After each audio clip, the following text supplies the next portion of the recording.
What's up guys? Welcome to AnimeKouhai. If you'd like to help me out, please hit the like button and subscribe to my channel.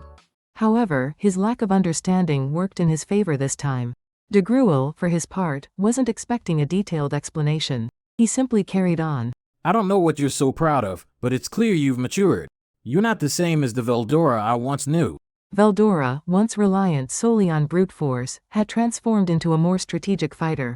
He was now leveraging his abilities with calculated precision to gain the upper hand against Dagruel. While Dagruel acknowledged this improvement, it didn't equate to conceding defeat. As they exchanged words, Dagruel subtly maneuvered the situation to his advantage, a hallmark of his battle expertise. Even someone of Dagruel's immense strength valued the importance of tactical finesse. To him, minor tricks were a vital part of combat, offering a crucial edge when employed wisely.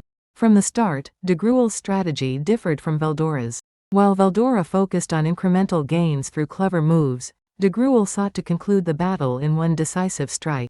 Your growth is undeniable. In that case, I will end this with my ultimate attack. Dagruel silently extended his influence over the surrounding space, amplifying the reach of his interference waves. Using his true eye, he thoroughly scanned the area, ensuring none of Veldora's clones were hiding. Satisfied, he severed the dimensions, enclosing both of them in an isolated space. Within this confined realm, only Veldora and Dagruel remained. What's going on? Veldora sensed something was amiss, but by then, it was too late. I have you now, Veldora. It's time to sever our ties of destiny. Unleash, Quasar Break. Dagruel's Quasar Break flooded the sealed dimension, leaving no gap untouched. The space quaked violently under its force. Originating from Dagruel, an unseen super space-time vibration wave began to spread. As these waves propagated, they created destructive interference patterns that filled the confined space with relentless chaos. The dimension, compressed under the immense strain, let out an agonized cry as it teetered on the brink of collapse. Dagruel unleashed a devastating absorption ray, consuming 60% of his total energy to fuel the attack. This technique allowed him to transform into a pseudo-black hole, annihilating and swallowing everything within the isolated space. The immense friction created by the distortion of space emitted a radiant, blinding light from beyond the severed dimensions. It was a mesmerizing yet horrifying spectacle. Any living being subjected to this intense, densely concentrated energy would not stand a chance. Their existence would disintegrate, turning into nourishment for Dagruel. You're far too arrogant, Veldora. If I can't pinpoint your true form, I'll just destroy all of your clones at once. Dagruel roared with laughter. His technique, which combined offensive power with defense, also allowed him to recover energy as he attacked. However, most of the absorbed energy was used to stabilize his form, as the technique consumed vast amounts of power. Without careful control, even Dagruel risked being obliterated by its destructive force. The Quasar Break operated through repeated cycles of massive compression and expansion, generating a colossal surge of energy. This dangerous move was a double-edged sword. It could not be employed repeatedly, but once unleashed, victory was nearly certain. Despite Veldora's clever strategies, they would crumble against such overwhelming force. Confident that he had eliminated Veldora, Dagruel waited to confirm the outcome. The sheer power of the Quasar Break had obliterated the isolated dimensional space. As the energy dissipated, Dagruel absorbed the residual destruction and returned to the original dimension. The space he left behind bore the scars of its violent distortion, with lingering currents of energy flowing chaotically. Over time, these remnants would settle, merging with the environment and restoring balance. Yet, the scene left behind was an undeniable testament to the catastrophic nature of Dagruel's ultimate move, showcasing the unimaginable devastation it could unleash.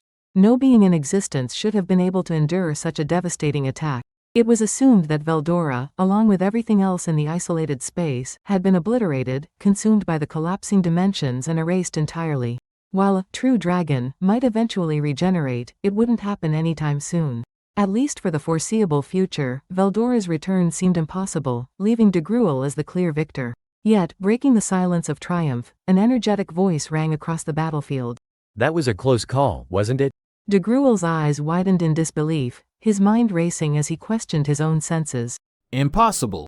You survived after taking that? His astonishment was understandable. The Quasar Break had never been tested against Veldonava himself. It was a move Dagruel had only recently mastered, a technique he couldn't previously control. This was his ultimate attack, designed to ensure Veldora's complete destruction. A direct hit in such confined conditions should have left no room for survival. The thought that Veldora had somehow endured was beyond comprehension. What kind of sorcery is this? That was nothing to me. Dagruel's composure began to crack. A closer look revealed that Veldora wasn't unscathed.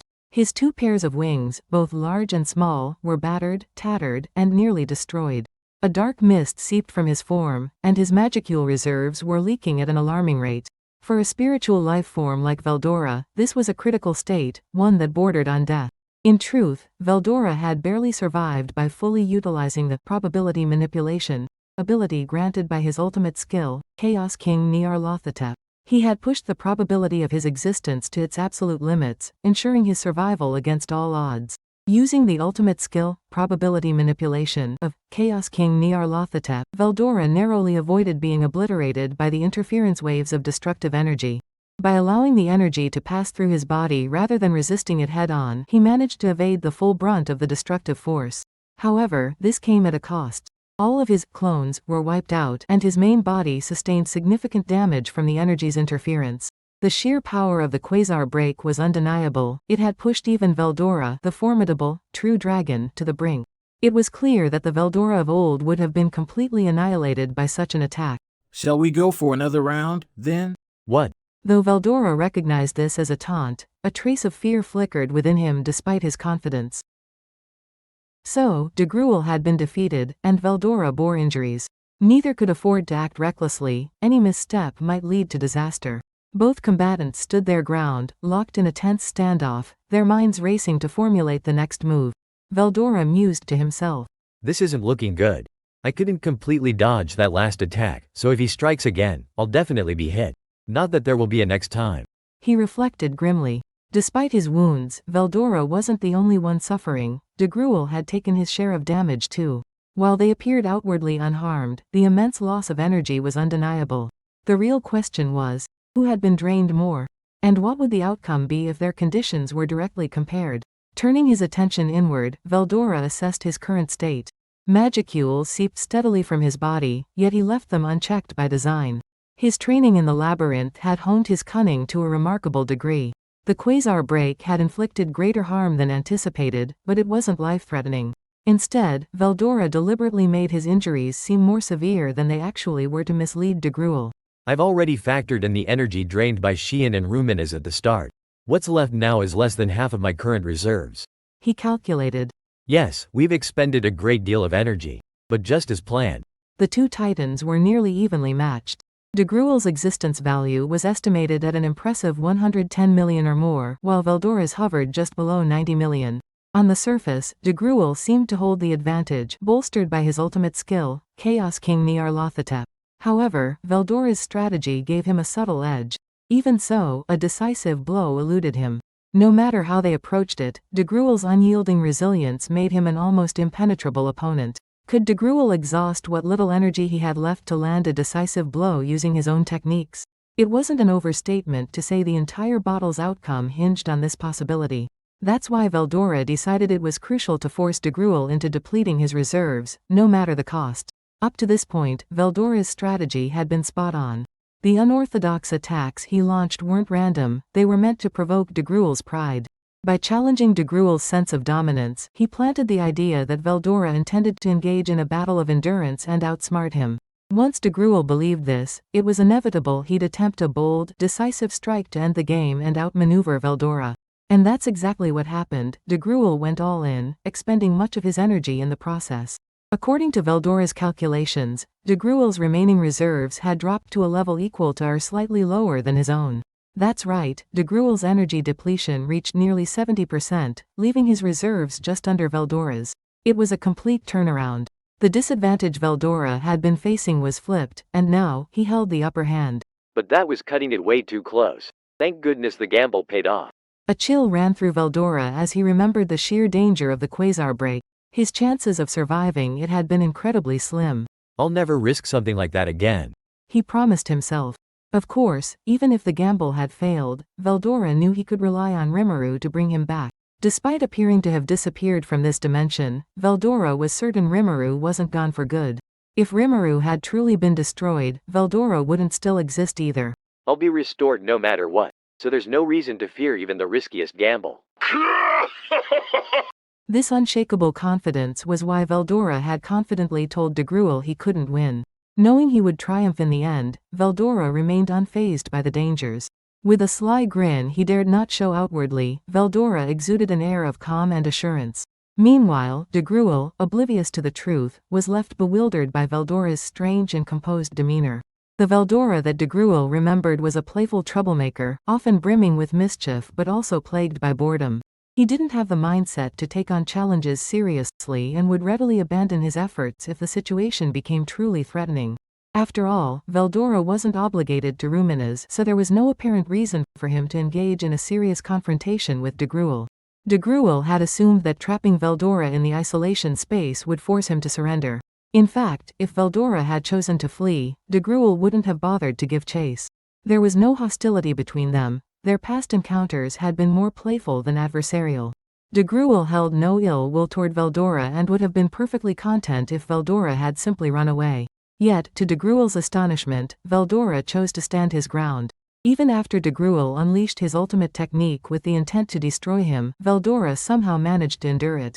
This left Dagruel confused and unable to grasp what had transpired. Eventually, he decided to ask the question that had been bothering him. Why? Why would you go so far and take such a huge risk? You deliberately put yourself in danger, risking total annihilation, by facing my Quasar break head-on. The Veldora I knew back then would have run away without a second thought. Dagruel's question prompted a thoughtful nod from Veldora. With a tone of defiance, Veldora offered a clarification. It's not fleeing, it's a strategic retreat. The word escape isn't even in my vocabulary. No one around seemed inclined to humor Veldora's grandiose claim. If Velgrind or others had been present, they likely would have worn amused smiles, ready to subject him to a lengthy 3-hour lecture. A big thanks to the AnimeKouhai patrons who made this video possible. Jared Bressler, Speed Saber, Curtis Loban, Judah Herrera, Just a Guy, Miss L.W. Hernandez, Jason Martin, Zach Rosen, Jerry Sladek, Ray Perez, Jay, Donald Williams, Day of Light, John M, Godman Gaming, Markithian Tidwell, Adrian, Kumo, T. Bush, Kirisoto Sama, JV, Thomas, Joshua Cousins, Jose Hernandez, Khalid, Christian Deshazer, Divine C. Harris, Montyboy 98, Ruben, Yuki Iki, Gray, Isaac, Koala King 93, Quilly Buckner, Alver, Normal Defate, Joshua Andrade, Gary Miles, Dragon Spawn 666, J. Rule, Nate, Leiron Sangkap, Lucas Guet, Jason Martin, Sky T, Andre Hamilton, Martin Ramos, Emperor WSA, Miko Espinosa, George Hage, Gobi Lin, Pratik Bandari, Faiz Mansour, Jackson Early, Carl Stefan Bernadal, Gareth Hashimoto, Steven Madison, Marl Barsha, Ralph Ignacio, Efrain Hernandez, Luca Gaming WTF, William Locke, Kamal Luke, Akshay Devate, Elvin Quarty, Ian Sikibiol, Thanakorn Lee Sawat, KACP9R, The Harv, Drayden Yamauchi, Joshua Wolf. Thank you so much for helping out. I'll see you guys in the next video.